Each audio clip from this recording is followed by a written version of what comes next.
Friends అందరూ ఎలా ఉన్నారు? Welcome to Ahaemiruchi. ఈరోజు మన అహాఎమిరుచిలో వంకాయ శివంగి పులుసు పాతకాలపు వంట ఎలా చేయాలో నేర్చుకుందాం. ముందుగా మనం దీనికోసం నువ్వుల పొడిని ప్రిపేర్ చేసుకోవాలి. దీనికోసం మనం ఒక ముక్కుడు పెట్టుకొని అందులో 2 టేబుల్ స్పూన్లు నువ్వుల పప్పు వేసి, తర్వాత ఆ 2 ఎండుమిరపకాయలు కూడా వేసి, తర్వాత అందులోని 1 టీ స్పూను జీలకర్ర వేసి, తర్వాత కొంచెం ఇంగువ వేసి మంచి వాసన వచ్చే వరకు లైట్గా జాగ్రత్తగా వేయించుకోవాలి. సిమ్లోనే వేయించుకోవాలి.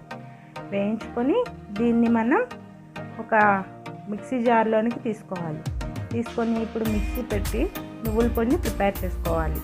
తర్వాత మనం శివంగి పులుసు పొడి రెడీ ఎలా చేయాలన్నది చూద్దాం. దీనికోసం మనం శివంగి పులుసు పొడి రెడీ చేయడానికి ముందుగా ఒక మూకుడు పెట్టుకొని అందులో 1 టేబుల్ స్పూన్ ఆయిల్ వేసి, అందులో మనం 1 కప్పు శనగపప్పు, 1/4 కప్పు మినప్పప్పు, 1/2 కప్పు ధనియాలు, 1 టేబుల్ స్పూన్ జీలకర్ర వేసి జాగ్రత్తగా మంచి వాసన వచ్చే వరకు వేయించుకోవాలి. తర్వాత 1 టేబుల్ స్పూన్ మెంతులు కూడా వేసి ఇంకొక నిమిషం వేయించుకోవాలి. వేయించుకున్నాక ఇప్పుడు 1 కప్పుడు ఎండుమిరపకాయలు తీసుకోవాలి. ఎండుమిరపకాయలు ముందు వేయకూడదు, ఎందుకంటే ఎండుమిరపకాయలు ముందు వేగిపోతాయి. సో మనం ఇప్పుడు ఎండుమిరపకాయలు కూడా వేగాక ఇవన్నీ కలిపి మళ్ళీ మిక్సీ చేసుకుంటే పౌడర్ రెడీ అయిపోతుంది. ఇప్పుడు శివంగి పులుసు పొడి రెడీ అయిపోయాక ఒక గిన్నెలో చింతపండు తీసుకొని అందులోని నీళ్లు పోసుకొని చింతపండు పుల్ల రెడీ చేసుకోవాలి. ఈలోగా మనం చాప్ చేసిన కొత్తిమీర, చాప్ చేసిన పచ్చిమిర్చి, చాప్ చేసిన అల్లం 3 ఈవెన్గా కలుపుకోవాలి. ఈ ఈవెన్గా కలుపుకున్న వీటిలోని ఒక 2 టేబుల్ స్పూన్లు ముందుగా ప్రిపేర్ చేసి పెట్టుకున్న మన శివంగి పులుసు పొడి కూడా వేసుకోవాలి. వేసుకొని దీని అంతటిని చక్కగా జాగ్రత్తగా నీట్గా కలుపుకోవాలి. కలుపుకున్నాక ముందుగా మనం కోసి పెట్టుకున్న వంకాయల్లోనికి ఈ ప్రిపేర్ చేసుకున్న మిశ్రమం అంతటిని కూడా స్టఫ్ చేసుకోవాలి. ఈ విధంగా వీడియోలో చూపించిన విధంగా జాగ్రత్తగా వంకాయల్ని పుచ్చులు లేకుండా పోసుకొని 4 పక్షాలుగా అందులోని మనం ఈ స్టఫ్ని పెట్టుకోవాలి.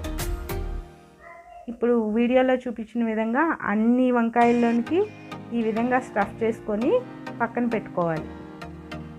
నేను రిఫరెన్స్ కోసం ఒక 2-3 చూపిస్తున్నాను.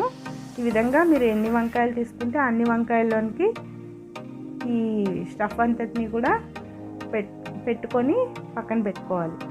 ఇప్పుడు అన్నీ ప్రిపేర్ అయిపోయినాయి కదా, అవన్నీ ప్రిపేర్ అయిపోయిన వంకాయలన్నిటిని కూడా ఒక ప్లేట్లోకి తీసుకొని తర్వాత మళ్ళీ ఒక మూకుడు పెట్టుకొని ఆ మూకుడులోని ఒక 50 ml ఆయిల్ వేయాలి. వేసాక అందులోని ముందుగా మనం స్టఫ్ చేసి పెట్టుకున్న వంకాయలన్నిటినీ పెట్టుకోవాలి.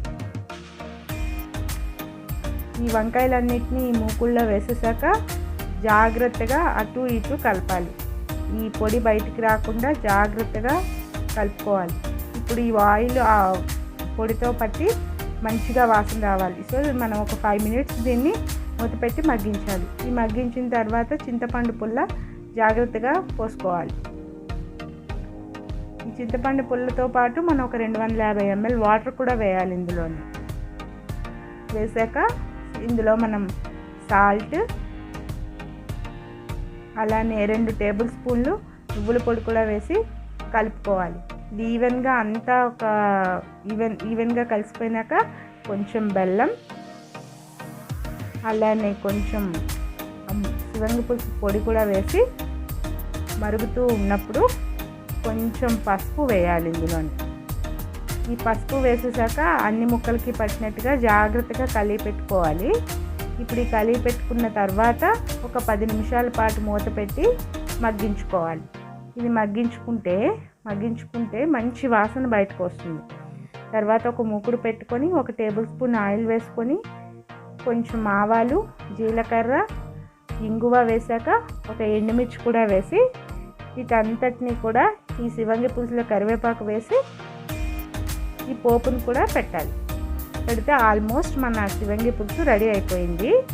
ఇప్పుడు ఈ శివంగి పులుసులోని మనం కొత్తిమీర వేసి గార్నిష్ చేసుకుంటే ఎంతో రుచికరమైన శివంగి పులుసు రెడీ అయిపోతుంది. చూసారు కదా ఎంత టేస్టీగా మన శివంగి పులుసు రెడీ అయిందో. మీరు కూడా ట్రై చేయండి. ప్లీజ్ సబ్స్క్రైబ్ మై ఛానల్ ఆహాయమి రుచి. Thank you.